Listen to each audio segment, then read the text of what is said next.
அந்த கிறிஸ்துவானவரை நாம் தரித்து கொள்ளுகிற அந்த அனுபவம்ங்கிறது எப்படிங்கிறது தெரியணும். அந்த பகல்னா என்ன, இரவுல என்னன்னு நம்ம தெரிஞ்சு வேறு பிரித்து பார்க்கலைன்னா நாம் பகல் என்கிற நடிப்புக்குள் இரவாகவே வாழ்ந்து கொண்டிருப்போம்.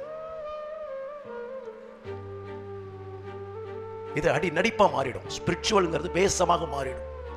சபைக்கு வரும் பொழுது, கிறிஸ்தவர்களை பார்க்கும் பொழுது, சகோதரர்களை பார்க்கும் பொழுது, சகோதரிகளை பார்க்கும் பொழுது, பாஸ்டர்ஸ்களை பார்க்கும் பொழுது, ஊழியக்காரர்களிடத்தில் பேசும் பொழுது, நடக்கும் பொழுது ஒரு வாழ்க்கை, அந்தரங்கத்தில் ஒரு வாழ்க்கை மாறி போய்விடும்.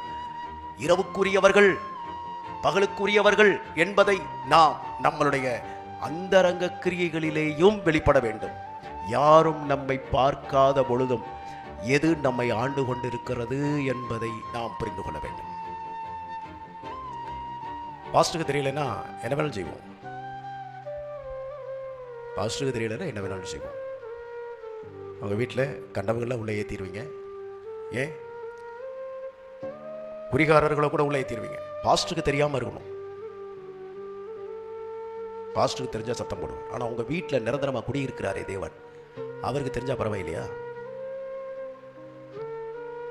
அதனால்தான் அவருடைய அச்சு அடையாளங்களை தரித்துக் கொள்ளுங்கள். தரித்துக் கொள்ளாமல் இருக்கும் பொழுது வேஷம் போடுகிற மனுஷர்களாகவே மாறிவிடுவோம். இந்த பக்கம் போனா இப்படி இருப்போம், இந்த பக்கம் போனா அப்படி இருப்போம். இந்த பக்கம் ஏதாவது ஒன்றை செய்யணும்.